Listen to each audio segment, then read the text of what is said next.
Aleluia, glória a Deus. Amém, irmãos? Glória a Deus. Aplauda o Senhor então para aquecer, em nome de Jesus. Louvado seja Deus. Antes da gente começar, eu gostaria de perguntar se tem alguém nos visitando nessa noite. Tem alguém nos visitando? Dá um sinalzinho com a mão. Amém, glória a Deus. Sejam muito bem-vindos, em nome de Jesus. Tem algum obreiro para abraçar esse casal bonito? Louvado seja Deus pela vida de vocês. Glória a Deus, aleluia. Eu não sei se vocês notaram que está faltando alguém aqui ou não? Notaram, né? Lógico que notaram, né?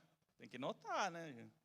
Misericórdia. Os nossos pastores, eles não estão. Os pastores Denis e Jéssica também não.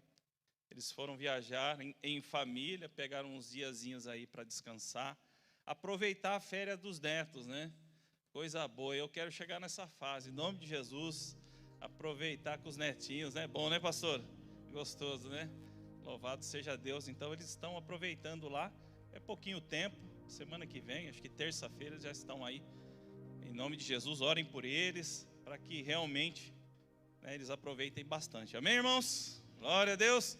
Todos felizes, aquecidos pela presença de Deus, pela presença do Espírito Santo. E eu gostaria já de imediato que você abrisse comigo a sua palavra, a sua Bíblia, o seu aplicativo, no livro do profeta Abacuque.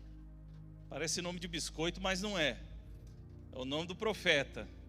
Traduzido para o português, né? Porque o nome original dele vai ficar meio estranho eu falar aqui, é meio esquisito. Então fica Abacuque mesmo. Abacuque, o capítulo 1. Hoje nós estamos na nossa quarta-feira da conquista. E eu creio que muitas pessoas aqui já têm visto milagre, já têm conquistado milagre, estão enxergando. Talvez esteja quase palpável, né, irmãos? É para continuarmos firme no propósito, firme na promessa de Deus. E o tema da mensagem que eu coloquei, cheguei ao fim da linha, e agora? Estou nos finalmente, não sei o que eu vou fazer da vida, e agora? Qual é a situação? E um texto muito interessante em Abacuque, no capítulo 1, a partir do versículo 1, vai dizer assim a palavra do Senhor, a mensagem que o profeta Abacuque recebeu, ou o oráculo que o profeta Abacuque recebeu. Versículo 2 diz assim: até quando clamarei e não escutarás, Senhor? É meio impactante. A hora que eu li, irmãos, confesso que eu pensei comigo, um profeta que foi comissionado por Deus, começar uma mensagem desse jeito. Até quando clamarei e não escutarás, Senhor? Ou gritarei a ti violência e não salvarás? Por que razão me fazes ver a maldade, a opressão, a destruição e a violência estão diante de mim? Também a contendas e o litígio é comum. Por causa disso, a lei se afrouxa e a justiça nunca se manifesta, pois o ímpio cerca o justo, de modo que a justiça é pervertida. Que indignação, né? Irmãos, o ministério de Abacuque, cujo nome significa abraçador, devido ao seu zelo e temor a Deus, ele se passa durante a primeira invasão de Judá por Nabucodonosor, mais ou menos lá para o ano de 605 a.C. Abacuque, o ministério de Abacuque aparece bem ali em um momento que o próprio Deus de Israel anuncia a destruição, o castigo, a deportação do povo de Deus à Babilônia. E nesse período era um rei chamado Jeoaquim, que era o rei de Judá nessa época, e o profeta Jeremias, ele descreve muito bem a característica desse filho de Salomão. Em Jeremias capítulo 22, versículo 17, não precisa abrir, mas diz assim: o profeta Jeremias: mas os teus olhos e o teu coração não atentam senão para a tua ganância, e para derramar o sangue inocente, e para levar a efeito a violência e a extorsão.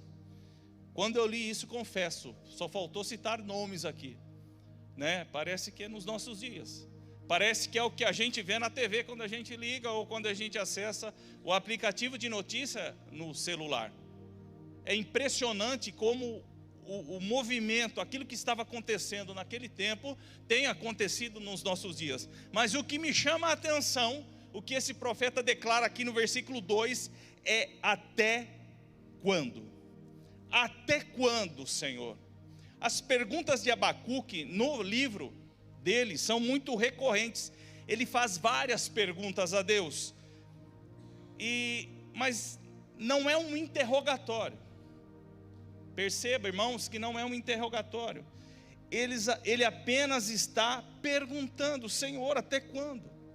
Uma indignação. E eu pergunto para você nessa noite, em algum momento dessa semana, na oração que você fez, no seu devocional, a hora que você dobrou o teu joelho, você não indagou a Deus: até quando? Até quando eu vou viver isso?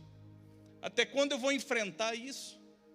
Talvez num momento angustiante da tua vida, ou um momento em que você se encontrava extremamente triste, vendo que aquilo que o Senhor prometeu está tão difícil e está tão longe de alcançar. Às vezes eu vejo assim: nossa, Senhor, mas parece que está tão longe. Até quando? Até quando? Mas isso me fez lembrar de outro texto, que se encontra lá em Êxodo, capítulo de número 3. Eu conversei com os irmãos aqui na intercessão segunda e citei esse texto. Livro de Êxodo, capítulo de número 3, conhecidíssimo. E eu quero destacar o versículo de número 13.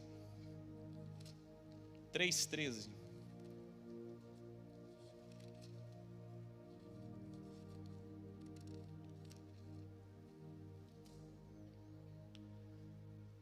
Todos nós conhecemos a história de Moisés, amém? Moisés, ele comete um crime no Egito. Ele vê um dos seus irmãos ser castigado.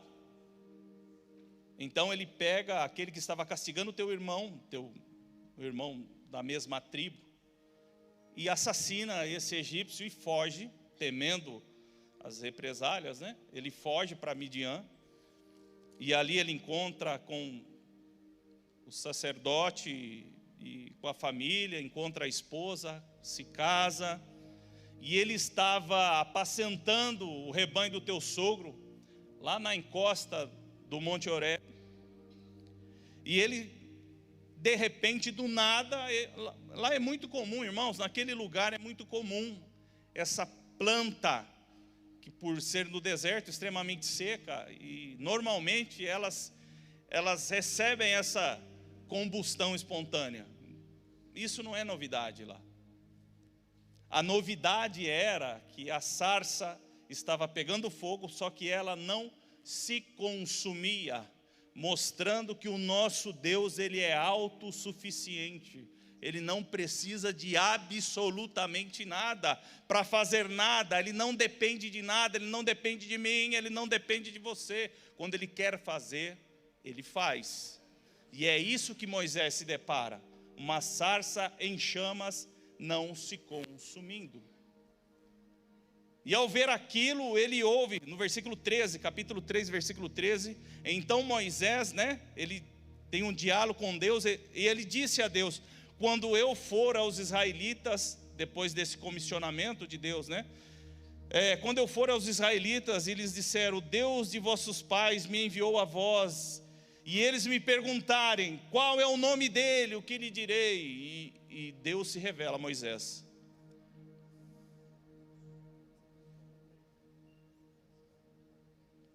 Poxa vida.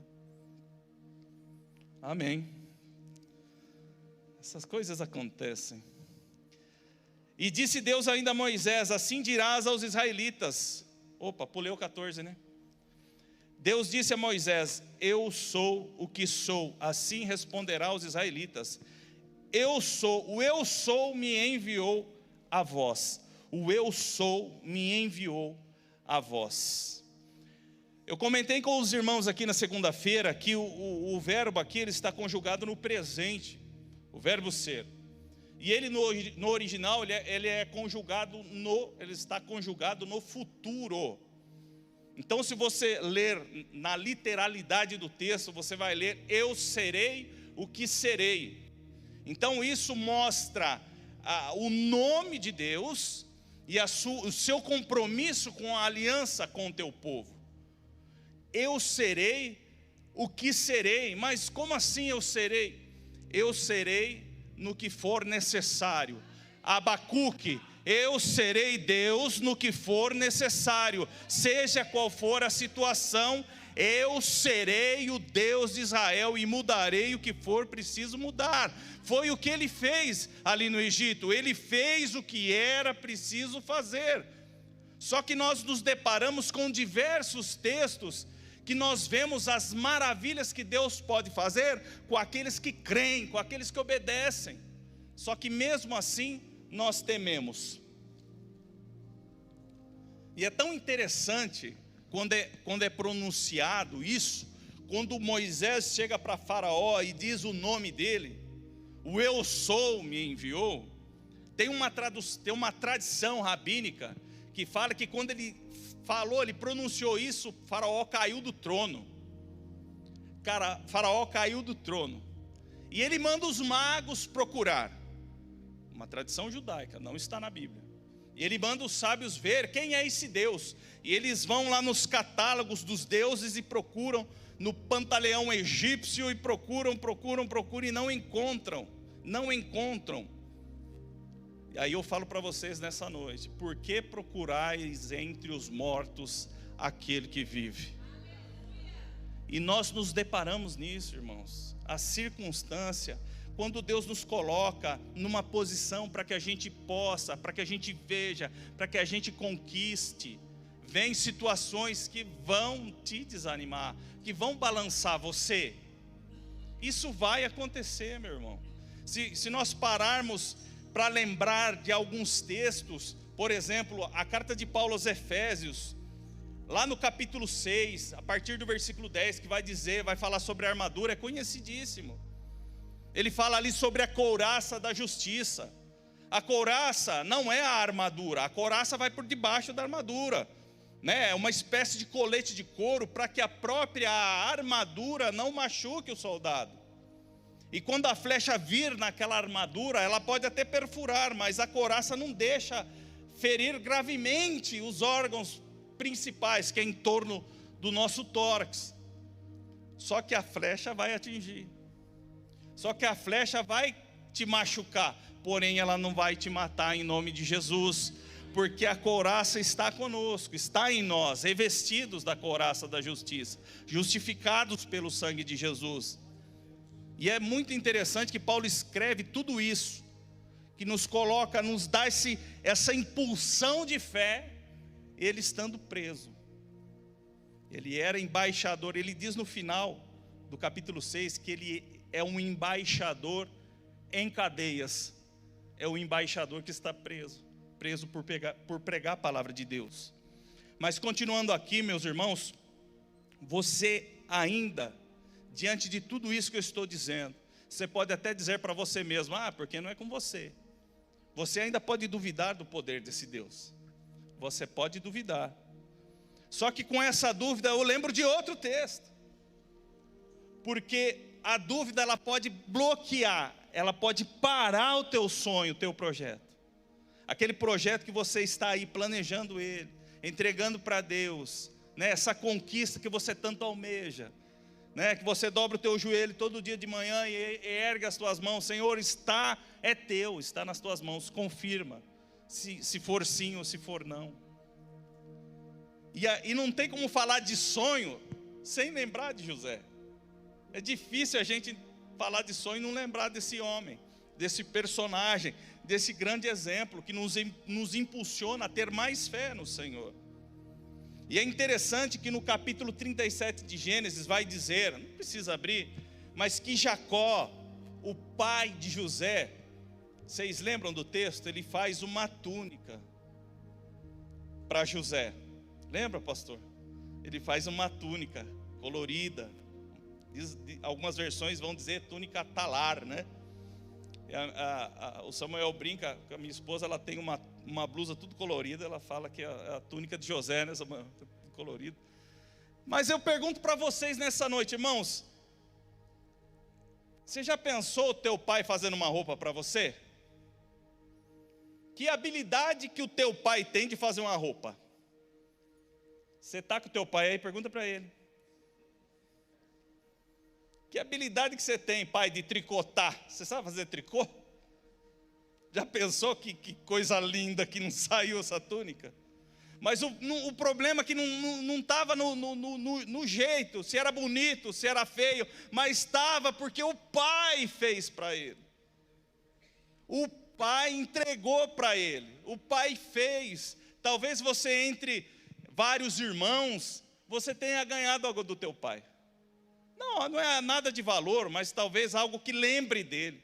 Talvez o teu pai já é falecido e você tem algo que lembra dele. Talvez uma blusa, talvez uma ferramenta, né? Os pais às vezes gostam, leva esse serrote para você, leva essa chave de fenda para você, eu não estou usando, tenho duas, leva uma para você. Não é assim, irmãos?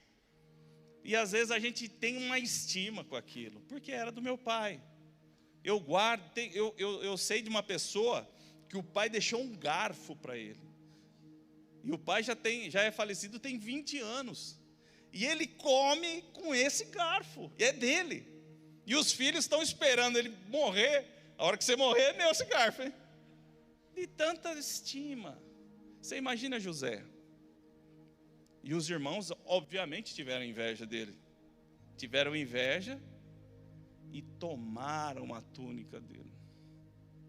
Rasgaram a túnica, sujaram a túnica de José. E ele é vendido como escravo. E chega um tal de Potifar, o leva como empregado. E aí ele consegue comprar uma outra túnica. Ele tem uma segunda. E olha que interessante, irmãos, que situação, como que Deus trabalha para que a gente conquiste, como Deus trabalha os nossos sonhos, os sonhos deles em nossa vida. Olha só que interessante, José compra a segunda túnica, ele comprou com o dinheiro dele, não ganhou de ninguém. E a mulher do chefe dele, toma dele a segunda túnica. Vocês lembram do texto também? Ele toma a segunda túnica. E ele vai parar onde? Na cadeia. Cadê o sonho dele? Eu pergunto para você nessa noite, que gostaria que você refletisse. Cadê o sonho de José? Cadê? Deus prometeu para ele o sonho, gente. Ele sonhou que os irmãos, que os feixes inclinariam para ele e tal, e os astros, e a lua, e não sei, as estrelas, tudo iam servir ele. Ele vai para o cárcere. Ele tem que sonhar o sonho de outras pessoas. Ele sonha o sonho do padeiro e do copeiro. Aí Faraó sonha e ele vai junto com o sonho de Faraó. Ele vai e decifra o sono de Faraó. Ele vê ali uma oportunidade e Deus concede a ele essa oportunidade. Às vezes, o que falta para você é isso. Uma oportunidade para você conquistar. Falta uma oportunidade. Você tem todas as condições, mas falta uma oportunidade. Meu irmão, nessa noite eu gostaria de ser boca profética para você nessa noite.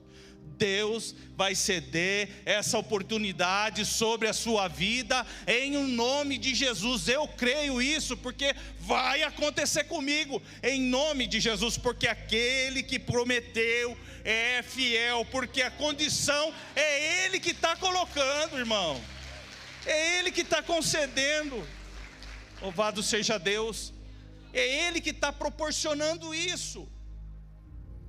Ele entra no sonho do copeiro, do padeiro, de Faraó, para que ele alcançasse uma túnica que ninguém jamais tiraria dele como governador do Egito. Foi Deus que colocou essa oportunidade, foi Deus que abriu essa porta para que ele conquistasse, irmão, para que ninguém mais tirasse a túnica dele.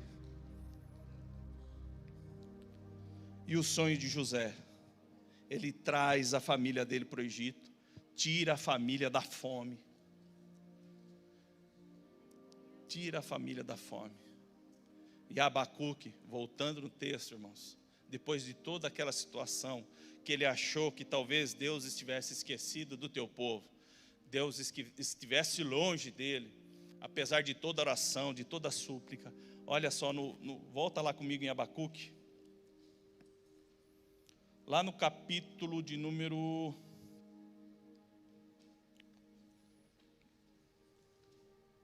7.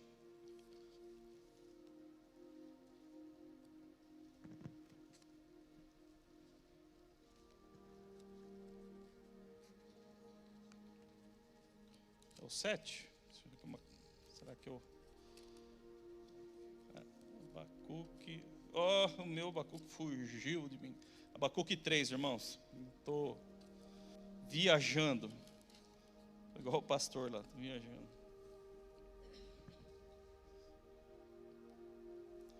No capítulo 3, irmãos, de Abacuque, no versículo 1, ele diz assim, ele faz uma oração, no versículo 2, Senhor, eu ouvi a tua fama e temi. Ó Senhor, aviva a tua obra no decorrer dos anos, faz que ela seja conhecida no decorrer dos anos, na tua ira lembra-te da misericórdia. E no versículo 16, quando eu ouvi, meu ventre se comoveu, meus lábios tremeram diante do seu ruído, a fraqueza entrou nos meus ossos, os meus passos vacilaram, aguardarei em silêncio. Cadê o homem que estava questionando a Deus? Cadê o homem que disse até quando? Eu aguardarei agora. Eu aguardarei, meu irmão. Se porventura, eu estou falando com alguém aqui que está vivendo esse posicionamento, e como minha esposa sempre diz, a palavra primeiro falou comigo com toda certeza. Se você está passando por esse posicionamento, por esse tempo, espera nele. Só parece que está longe, só parece, falta uma oportunidade. Talvez você tenha que sonhar os sonhos de outra pessoa. Versículo 17, ainda que a figueira não floresça, nem haja fruto na videira, ainda que o produto da oliveira falhe e os campos não produzam mantimento, ainda que o rebanho seja exterminado do estábulo e não haja gado nos currais, mesmo assim eu me alegrarei no Senhor, exultarei no Deus da minha salvação. Aleluia, glória a Deus, eu exultarei no Deus da minha salvação. Louvado seja Deus. Eu convido a você a ficar de pé. O versículo 19, ele vai dizer assim, o Senhor Deus é a minha força. Se Ele é a sua força, meu irmão, se Ele é o eu serei o que serei necessário sobre a tua vida, se Ele é a tua força, se Ele fará com que teus pés, como os seus pés fossem iguais os da corça, se Ele fará você andar sobre os lugares altos, meu irmão, creia nesse Deus. Não está longe, não está demorando, Ele vai fazer. Em tempo oportuno de você conquistar, você vai conquistar. Eu não sei se é amanhã, eu não sei se é semana que vem, eu não sei se é o ano que vem, mas você vai conquistar, porque a boca do Senhor o diz. Em nome de Jesus, meus irmãos, eu gostaria que você fechasse os seus olhos nesse momento. Se essa palavra falou com você, se você está vivendo isso na tua vida nesse momento, se o Asher, Ele é Deus para entrar na tua vida, Ele é Deus para mudar a tua situação, que você possa sair daqui com isso no teu coração, Ele será Deus no que for necessário na tua vida. Ele será Deus no que for necessário na tua casa. A minha condição é de prostrar, de orar e clamar o nome, em nome de Jesus. Nós amamos Jesus, nós te adoramos, Senhor. Feche os seus olhos, irmãos. Cante esse louvor. Eu tenho um Deus, declare. Eu tenho um Deus. Oh, aleluia. Que não vai deixar essa luta me matar, desespero me tomar. Por mais pressão que seja a situação, o controle ainda está na palma de tuas mãos. Declare isso, meu irmão. O choro dura uma noite, mas a alegria ela vem pela manhã. Eu creio. Diga isso a Ele, eu creio. O choro dura uma noite, mas a alegria ela vem pela manhã. Eu creio. O choro dura uma noite, o choro dura uma noite, mas a alegria ela vem pela manhã. Eu creio, Senhor. E ainda que a figueira não floresça E não haja fruto, e o produto da oliveira vinda, todavia me alegrarei, todavia me alegrarei, todavia me alegrarei. Levante as suas mãos se você crê.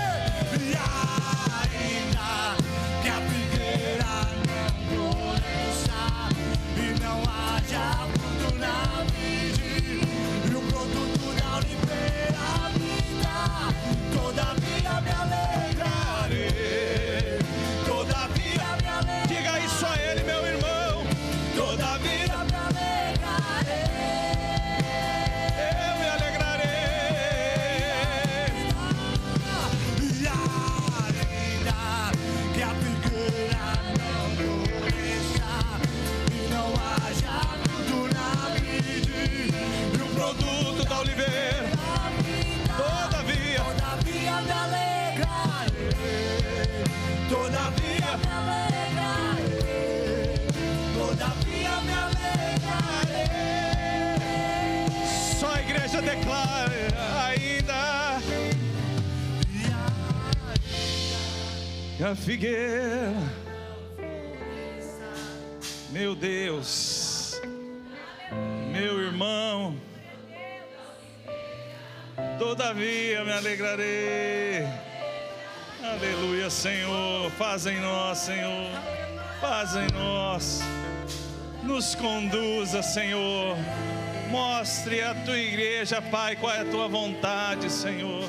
Em nome de Jesus, Pai, que nós possamos olhar. Que nós possamos olhar quão grande é o Senhor e quão poderoso és. Tu tem o poder, Pai, de mudar as estações, de colocar reis e tirá-los. Está no teu controle, Senhor. Por isso, Pai, entregamos nas tuas mãos nessa noite a nossa vida, essa situação que tem tirado o nosso sono, Senhor. Pai, aqui tem pessoas talvez, Pai, que não têm dormido direito por causa de preocupações, Pai, concernente a isso.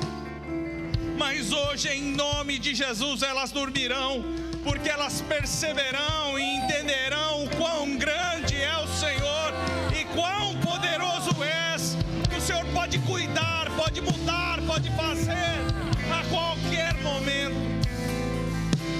Em nome de Jesus, Senhor, nós te adoramos, Pai, nessa noite, e entregamos as nossas vidas, a nossa casa e a nossa família nas tuas mãos, Pai querido.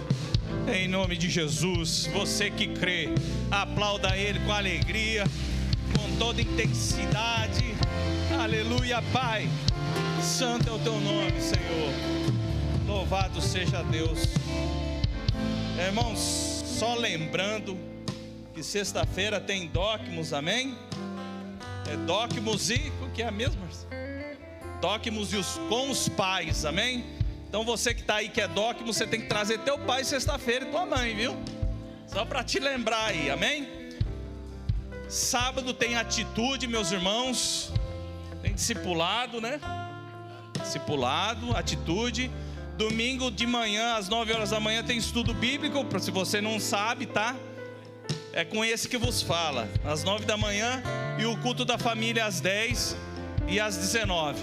Amém, irmãos? Glória a Deus, Deus abençoe. Tenha um ótimo resto de semana.